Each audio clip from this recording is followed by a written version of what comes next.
You have breast cancer, the words that no one ever wants to hear. It's a disease that tries to destroy who a person is physically, emotionally, and spiritually. If you are watching this presentation, then you are probably in the midst of this. The good news is that cancer does not have to win.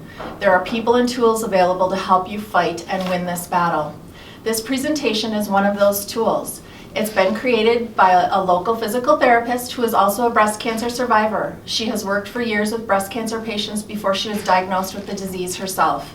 She gained much wisdom from her patients over the years, wisdom she has then applied when it was her battle to fight. It is the hope of this therapist and all of our cancer team at UP Health System Marquette that this presentation will help you understand the post-operative course of recovery and the appropriate exercise prescription and manual work needed to regain your physical strength and range of motion. The ultimate goal is to help you develop a daily program of exercise and meditation that will help you become whole again, as well as empower you with the knowledge to keep you well. So these are my two wonderful ladies who have agreed to put this video together for you today. Kim is our physical therapist, and Penny is her model today. They are both breast cancer survivors who have chosen the option of having a double mastectomy done without reconstruction. So I'll leave it to both of you, Kim and Penny. Thank you, Danielle. Thank you. And we too feel very honored to be able to bring this to you today. You know, when we've all heard that saying that when in life you are given lemons, you are to make lemonade. And I think this for both of us is kind of one of those things where we have been through this journey and feel like there's much we would love to share with our best friends and our sisters, and this is just our chance to do that. So we're going to start today by talking about the physical recovery. And when I think about regaining what we lose when you have mastectomy done, I kind of think of that in 3 phases.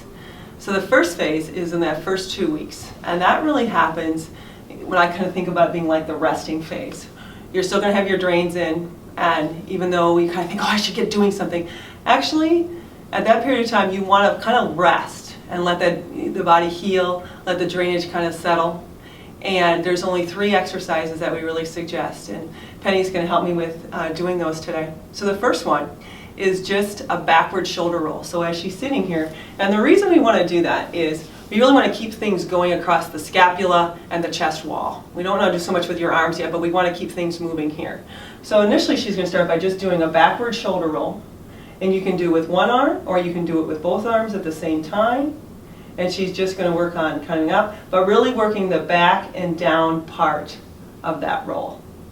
And when she does that, obviously that's not a very strenuous exercise. You can do that several times a day. You can be sitting in your recliner doing it. You can do it after breakfast while you're sitting in your kitchen chair. You just want to keep working on bringing that shoulder back and down.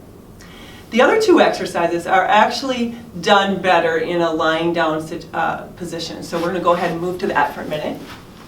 And the first exercise you're going to put your hands behind your head, and you're going to you start with your hands up here, and as you bring those elbows out, you're going to be taking a deep breath. So you're using your breath and you're inflating your chest wall to get some extension across your chest wall, and then exhale as you bring your elbows together.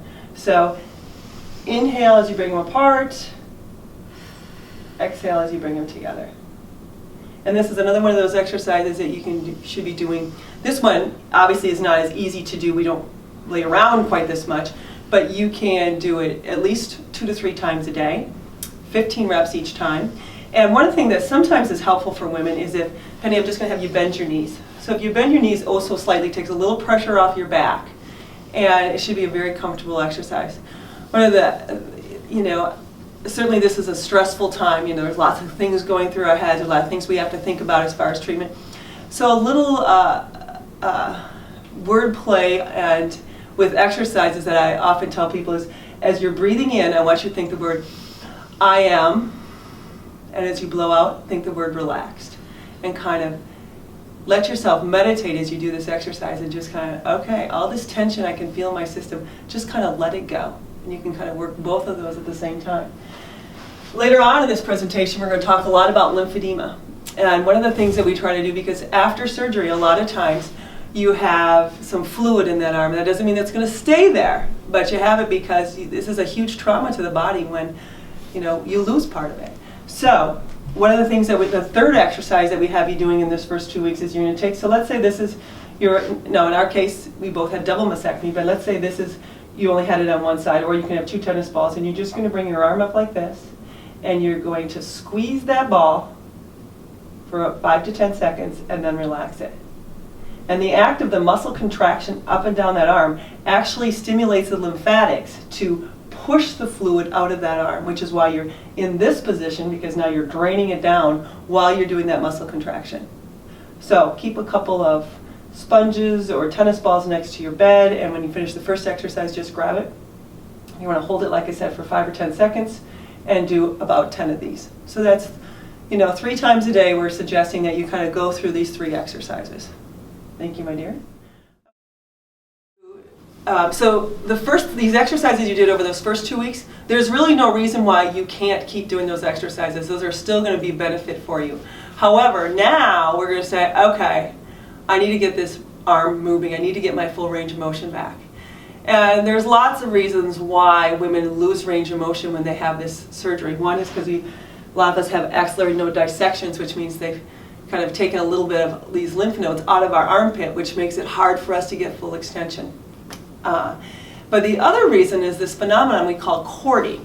And cording is, it's been a mystery actually to healthcare for a long period of time, but what we believe it is this. They took some lymph nodes out of your armpit, and those lymph nodes are kind of like the intersections for the whole lymph system.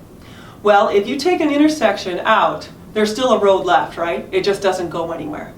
And we believe what cording truly is that there's fluid and scar tissue that builds up in those lymph vessels that were left, and it becomes literally like a cord. Like if she had cording this armpit, I could turn up and open this arm, and I could actually see like a guitar string in her armpit, and it can run all the way down to your wrist. And then sometimes, if it gets bad enough, you can't straighten your elbow, and you can't get your shoulder motion all the way up to full flexion. So we want to prevent that, and the way to prevent it is to start really working on your range of motion. So after those drains are out, it's time for you to get going. So the first thing you're going to do is you're going to take this wand, and obviously this is just a stowel. You can use your broomstick. I don't care what it is. It doesn't have to be round. Anything that you can put in both hands. And you're going to use the arm that has full range of motion to help the other one get going. So first she's going to bring it over her head, and initially she might like not be able to get past here, and she's going to come all the way back down and up again. Now we can use that breathing to help us again. So take a nice deep breath in. As she inhales, it helps get some extension. I'll let her get her a little farther with her range of motion and come back down. And you want it just like this. This is not a race. You want it nice and slow. Again, you want to do this at a time. I strongly suggest a quiet room, some good music. Make this some me time.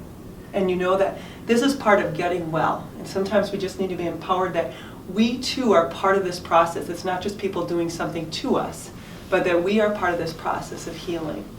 And this is one of those things that is your part of doing this. So you're just going to do 10 reps of this. Each time you do it, again, 3 times a day works well. Each time go ahead and stop right here, Penny. You don't have to, it's not like pain makes gain, like you gotta say, man, I gotta get this thing back there today. Just consistently doing that 3 times a day, working to your, tweaking it a little bit, and then coming back is what's gonna help you regain your range in that direction. We're also going to do a couple other exercises that are going to, in different postures, that will help you with that. So let's go ahead, and now we're going to stand up. And we're going to go over to the wall here. So the wall can be our friend. So again, we're going to say that this is her arm that she's really working on. And so she's going to take that arm, put it on the wall, and she can either slide it up or she can use her fingers to walk that up the wall. And here's where she can get a little more than the dowel. When she gets to a spot where she says, oh, that's pretty tight. Now, Penny, I want you to just bend your knees. And as you do that, you can see how much more of a stretch she gets without having to do anything with her arm. And then she's going to come back up and slide that arm down. Okay, so let's do a few more of those.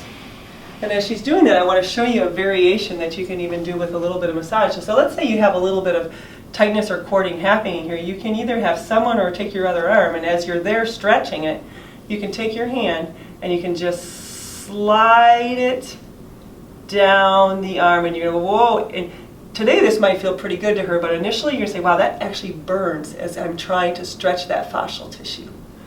And now you can straighten your knees, walk your arm back down, and one more time up. And there's no magic number to any of these. You know, people like the number 10 because it's a good round number, but what you want to know is that you're doing, you know, a number and a consistent number several times a day and not one or two. And because this is a stretch, we hold it a little bit longer, so again, it's not a race. You want a nice stretch for 5 to 10 seconds, then come back up and bring the arm down. Awesome. Another thing that we see, I'm going to let you turn this way, Penny, is that when people have this surgery, you know, you think about there's a cut here and a tightening. They have to pull all this tissue back together. So it really tends to make us want to do this. And then you kind of sometimes feel like the world's sitting on your shoulders anyway when you're dealing with this. So it even more so makes us want to do this. And then we spend more time sitting in a chair than we're usually, so we're still here. So the next exercise we're going to do is about trying to open this up. So we're going to have her come over to the corner here. This other way.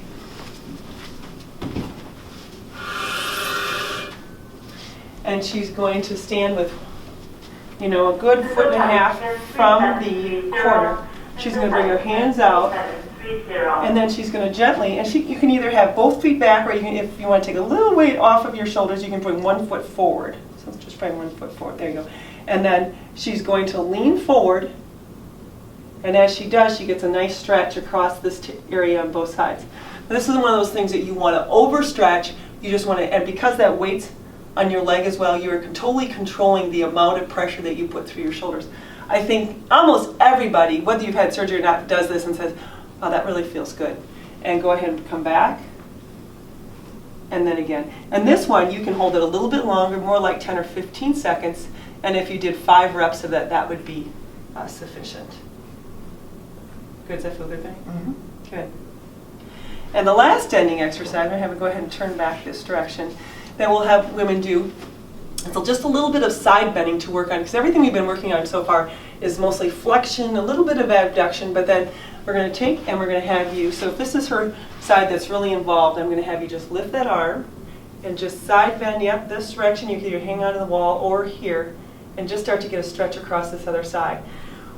We were going to show you, when we get to the third phase, an exercise with the gym ball where you're getting even more of a stretch there, but this is a really good place to start out of just side bending over, getting a stretch across that whole axilla, and coming back down. Awesome. Okay. So the third phase of treatment is when people should really start to think, okay, I'm at, 4 or 5 weeks now. You should be able to do pretty much all your regular home activities with that arm at this point. Unless you are, a landscaper and you need to do lots of shoveling or raking, and some of those things you need to back off on. But in general, at this point, you should be able to do almost everything with your arm. Hopefully your range is full after doing your exercises. But so before I had breast cancer, we kind of thought that was kind of the end of things. Then after I went through it, I realized, and I did some research on myofascial tightness and shoulder pain post-mastectomy, I realized, no, that isn't the end of the story. There's a lot of things that we should be doing long-term for strengthening our scapular area, for really working on extension and preventing this forward shoulder, because actually some of the statistics actually say that 80% of the women who have mastectomy end up with shoulder issues later on. So what we're going to give you now is the long-term plan. How do you keep that arm strong, keep the right muscles in balance so that you aren't one of those 80% and you're in that 20% who never deal with a shoulder issue post-mastectomy. So this gym ball, we love this in therapy. And these are, lots of us have them in our house because we've heard they were good for us. A lot of people say, I don't know what to do with it, I just have it. But we're going to show you 2 different sets of exercises that you can do with this ball, and kind of taking some of the exercises we taught you before and boosting them up a bit when you're using the ball. You can get these balls in lots of different sizes. Usually they're measured in centimeters, so 55, 65, or 75 centimeter ball. This one is a 65 centimeter ball, and I'll show you when she's sitting on it later what you're looking for as far as a size on that ball based on your body type. But one of the first exercises we like to do with this, and some people can do it on the floor, but if you have knee issues, we wanted to show it to you what it would look like if you put it on a table instead. So she's going to go ahead and she's going to put her hands on the front of the ball, and she is just going to keep her hands right here, but then flex forward. So she's flexing forward, and she's getting that good extension in her spine that we talked about. And look at that range of motion. Wow, this must have been a woman who did her exercise. And come on back. And so she can go forward and back, which really gives you a nice extension in your spine and really gives you a nice fascial stretch across here. But she can also go to a diagonal. So she would go to a diagonal this direction, and when she does, she's going to get not only extension, but a little bit of rotation in her spine. Really gets a nice stretch across here. Penny says, oh yes, I do. And then comes back to center, and then goes the other direction. And again, she gets the rotation, the extension, and that nice fascial stretch across the other side. So, doing it on a table is one option. Now we're going to show you some things to do with this ball when you're on the floor.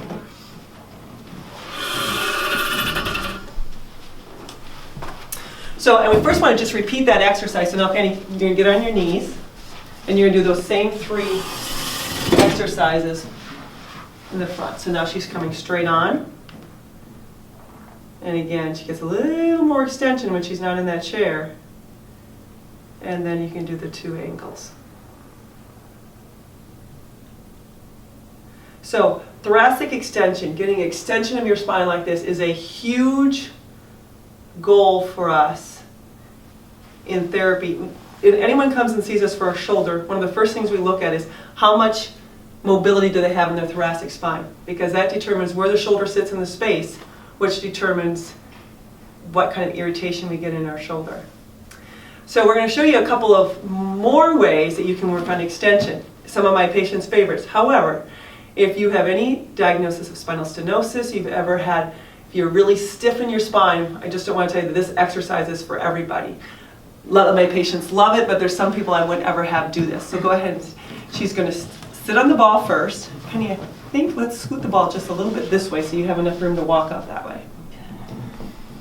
Okay, so she's sitting on the ball, and now she's just going to walk her feet forward, and as she walks forward, the ball's going to come right down. She's going to slide. We made sure she didn't go too far. Okay, so now she's going to take her hands and put them behind her head, and this should look, so initially she just likes to just hang here. I have patients who love this position. They get all this extension, a nice stretch across here, and they're just letting themselves just hang in that position. They can also, go ahead, Penny, now and put your hands behind your head.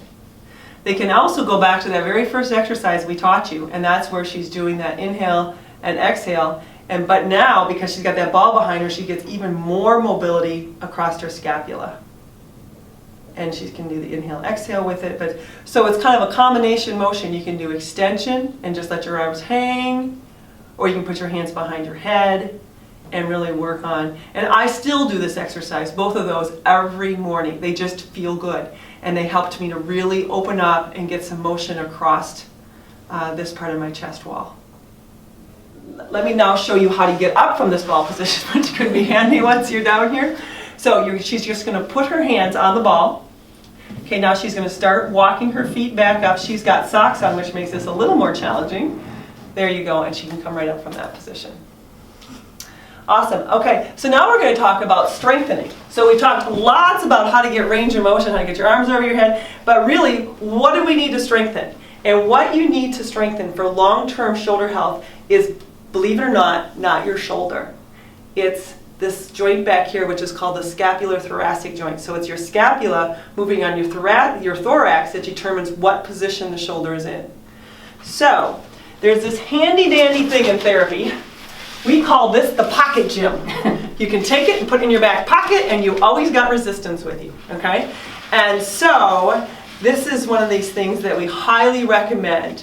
So there's 4 different exercises that we're going to recommend that you try using a band such as this. So this is giving us resistance.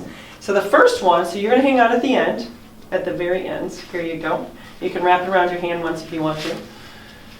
So the first exercise she's going to work on, now remember, when your thumb is up, that's when your elbows are going to be bent. So go ahead and bend your elbows, just like this, and you're going to come back. Once I hand onto the bed, you're going to come back into this position. So you're just going to pull back to here and back forward.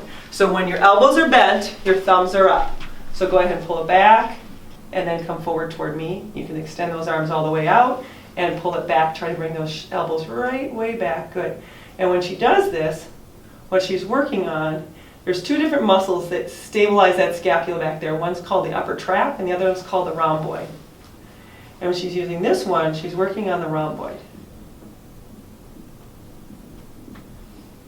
And so this is a resistive exercise. We haven't done too much of that yet. So when we talk about this, you want to use, like this band is green, which is a pretty typical amount of resistance.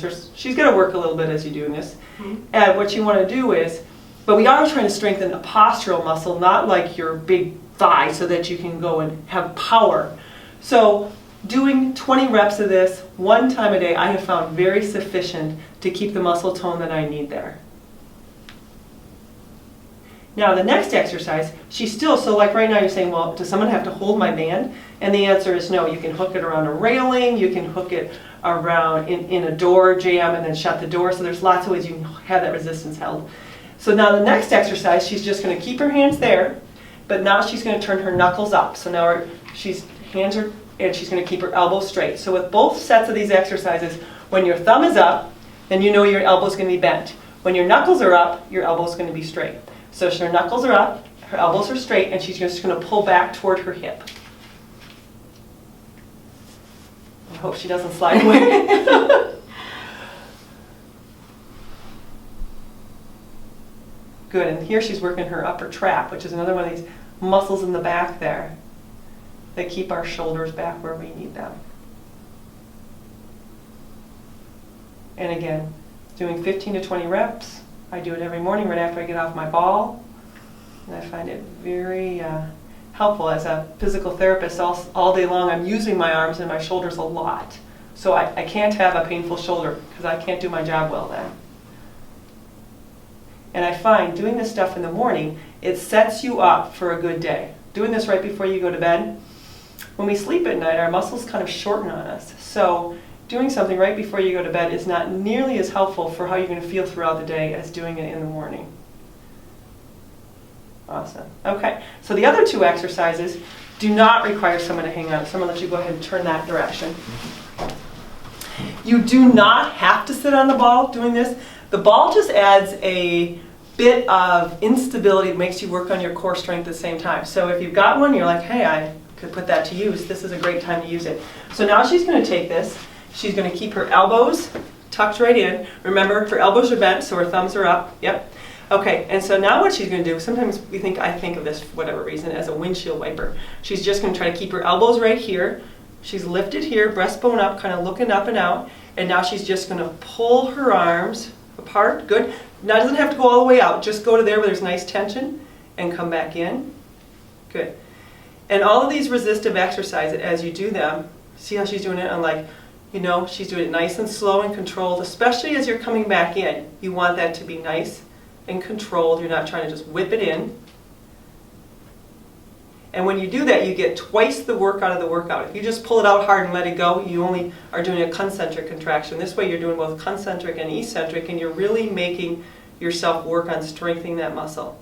The other thing to really think about is, okay, up tall, breastbone up. Nice. Perfect. And then the last exercise with this band is to go ahead and bring your arms straight ahead.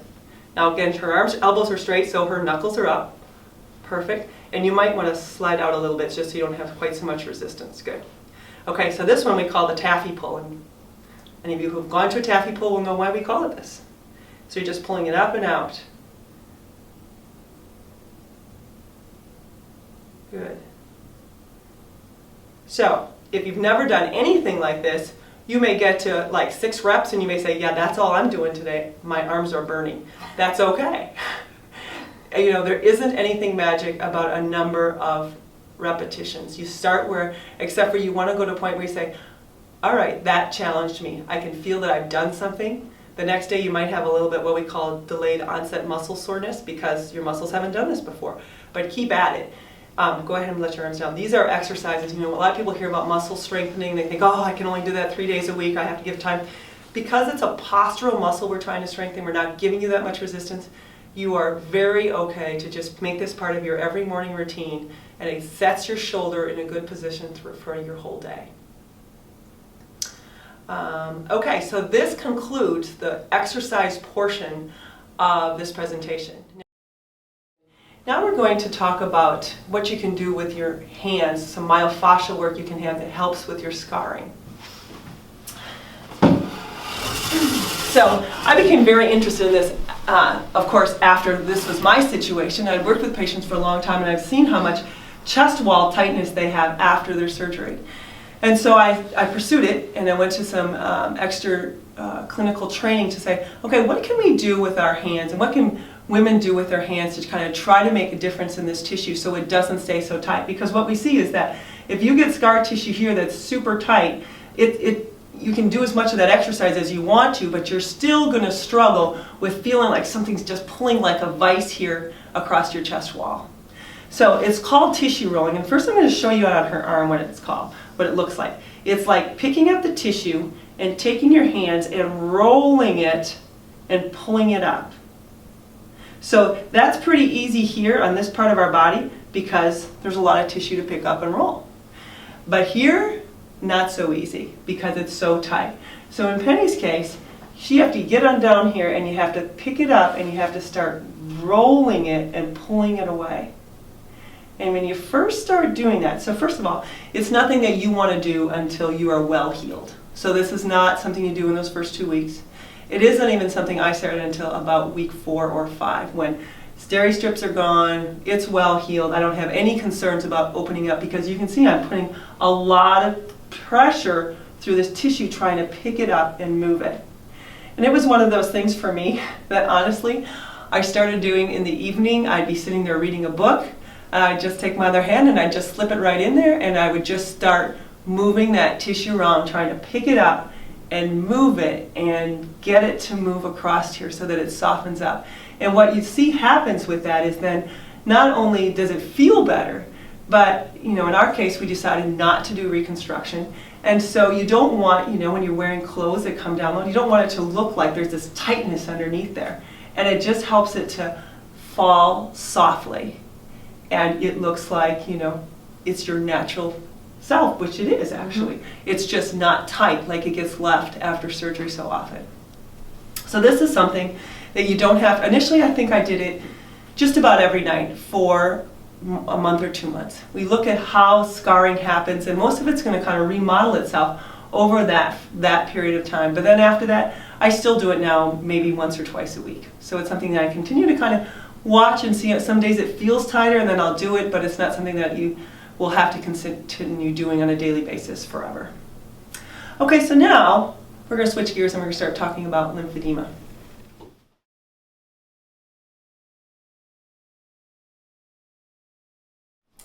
So with breast cancer comes this risk of lymphedema. And lots of women have heard about it. Not everybody knows kind of what it is. And there is a great handout that you can just Google and print off, and I strongly suggest it's put together by the American Cancer Society. And it's called Lymphedema, What Every Woman with Breast Cancer Should Know. And it is an awesome piece of information. It has everything in here that you need to know about what causes it, what the signs are, what you should do when you need to do those things, and there's even a quiz at the end, just in case you are one of those who wants to make sure that you have all the information. So I'm going to talk a little bit about what's here. I'm going to give you a little taste of it, but I want to strongly suggest that you would get that information and have it at your fingertips. So first of all, the question of what is lymphedema. We talked a little about the lymph system before. So the lymph system, to me, is kind of like, I explain it usually to my patients like this, is that if your arm is the big city, okay, and there's big highways that come in and out of the city, and in is the big arteries, and out are the veins. And we can all think of like Chicago and kind of relate to that. But there's a lot of other transportation that happens in Chicago, and that is what happens on all these little side roads and back roads. And that's kind of like what the lymph system is like. It's like spider webs that are underneath your tissue that pull fluid out of your arm or your leg or any of your extremities. The thing that's interesting about lymphedema, however, is those lymph vessels, even though they're super tiny, they have very big gaps in them, which means that they're the only thing that pulls protein out of our tissue, not just fluid. And that becomes very important in dealing with lymphedema, because people who have lymphedema, it doesn't look like other kinds of swelling. Other kinds of swelling are really puffy, but lymphedema becomes very hard because it's not just water that's out there, it's protein that's out there. So when we as lymphedema therapists are dealing with lymphedema, what we're trying to do is change where the protein is. And that's what makes lymphedema get better. What you need to understand is you don't have lymphedema because you have breast cancer. You have lymphedema because you had lymph nodes removed and or you've had lymph nodes radiated, and so now the lymph system isn't as effective as it was before.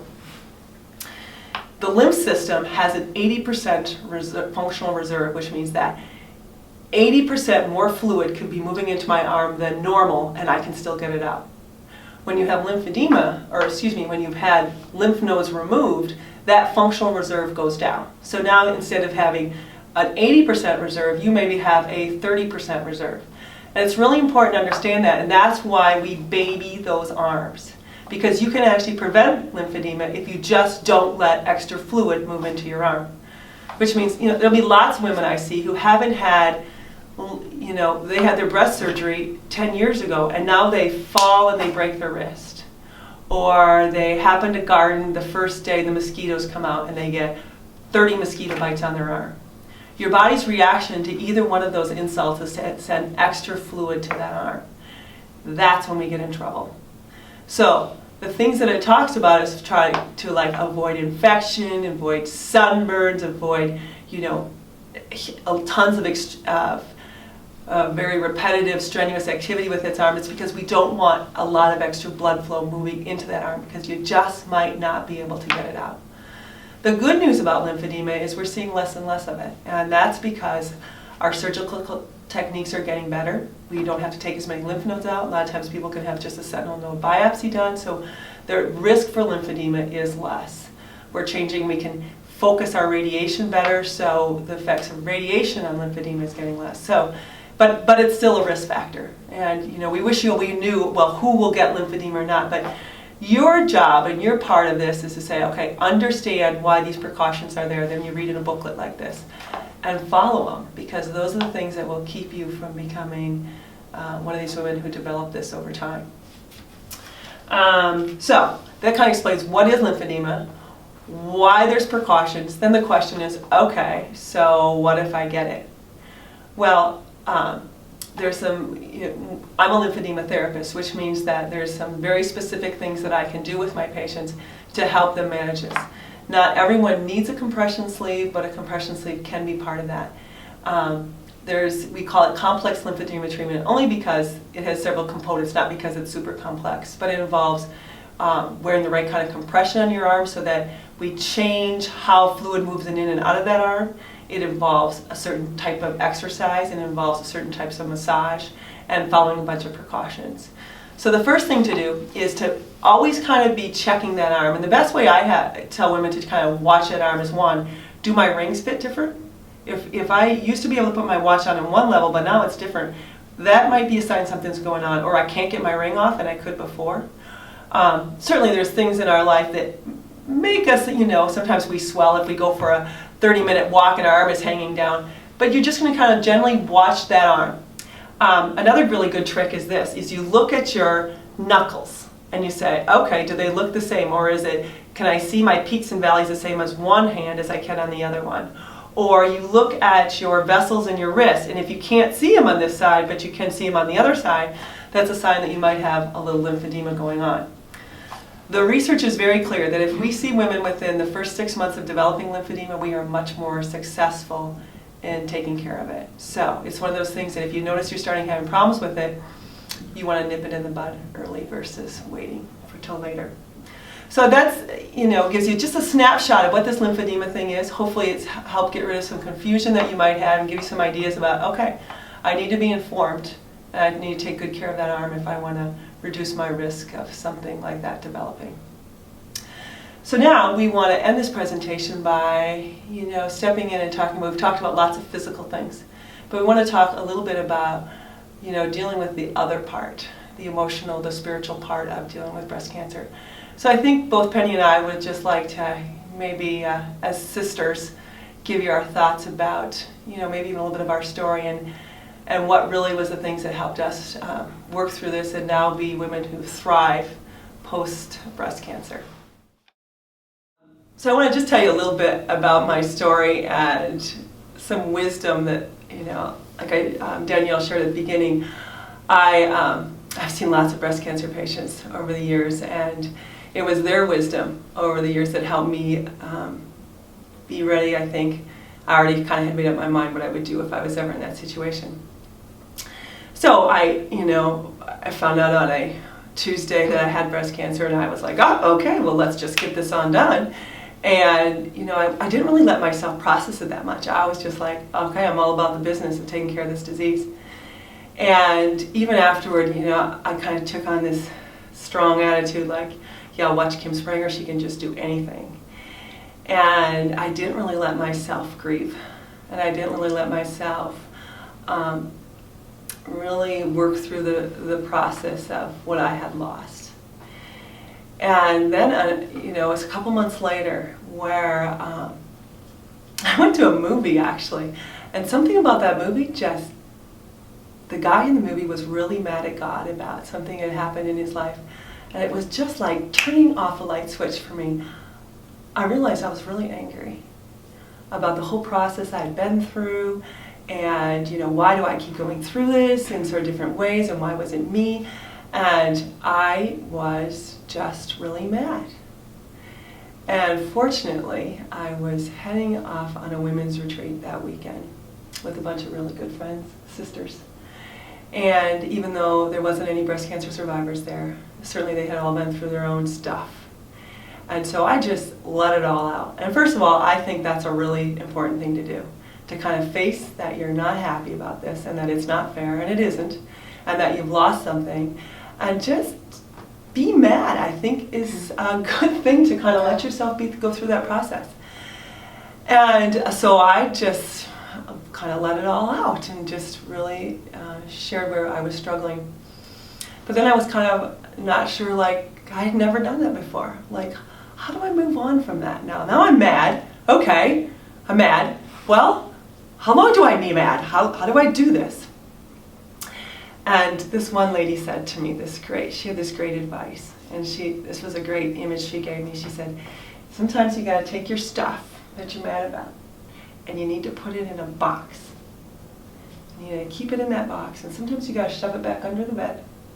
And you need to get up in the morning, and you got to do the stuff you got to do, and kind of, because you got to do it. Mm-hmm.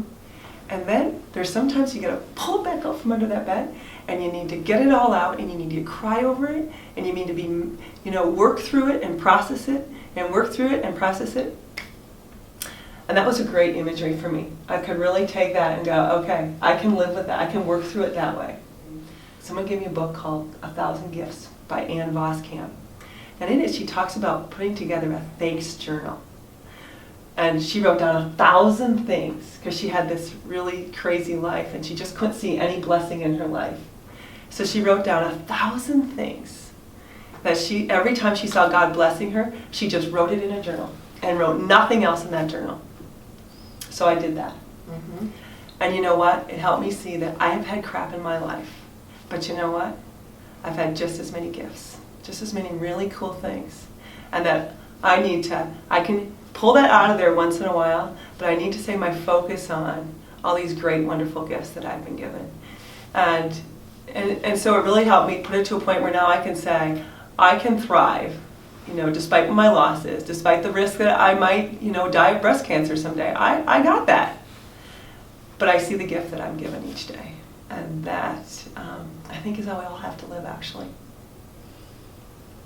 My story is similar to Kim's. Really, who has time to be sick, let alone get breast cancer and go through it? It's a very lengthy process. So most of us have kids, we have families, we have a job, we have a house, we have things that we have to take care of every day. And so we, like Kim said, you know, the grieving part and who has time for that? You just got to get on with it. But what happens if you don't acknowledge that is things just start backing up and building up and until one day you just kind of either explode or shut down. And my experience and personally for me was I just kind of shut down. And you know, I made it to the grocery store and the kids were able to eat dinner every night and those kinds of things were taken care of. But my life just kind of quit for a few years. And then I'm really not even sure what triggered it, but I woke up one day and I was like, what are you doing? You're wasting everything. I've 3-4 years went by and I'm still in the pit or the rut or whatever. And that was like a revelation for me, and how I live my life. And I just started living every day and doing the things that Kim taught us today. I didn't do a lot of those things at first because one, I didn't have time, and two, I was really mad that I had to do it in the first place. And so I just didn't do any of it. And I ended up with a cording and the, you know, all that tightness in my chest. And I walked around like this all the time. And, you know, that's no way to live. So like we know now we have all these tools and we're all here. I believe for whatever reason we're all connected somehow. And, you know, we're all going through this together. Mm-hmm. So, and there's so many resources. We have so many resources here in the Upper Peninsula. No matter how big or small that you think your question or problem may be, reach out to someone. Danielle is an excellent resource to connections throughout the Upper Peninsula, wherever you may live or whatever your problem may be. There's somebody out there that can be there for you. And you know, just doing the exercises on this video every day is a great way to start your healing process. Like we said during the video, make this your me time. Mm-hmm. Light a candle, turn on some cool music, get through it and make it something fun for you and just that special time of day for you. And even if you can only get through just maybe a couple of the exercises one day, give yourself an add a girl, and then tomorrow add one more in, and then and just keep going. Don't stop ever. Just keep going. Yeah. Thank you so much. Thank you. We just hope that this you know, gets you empowered to take this on as your journey. And you never know. You might finish this whole thing and say, wow, it's a better me that comes out of this. That's certainly how I found it. And you know, there's a plan for all of us. And I think that is what God really hopes does happen to us through these kinds of things. All right, take care.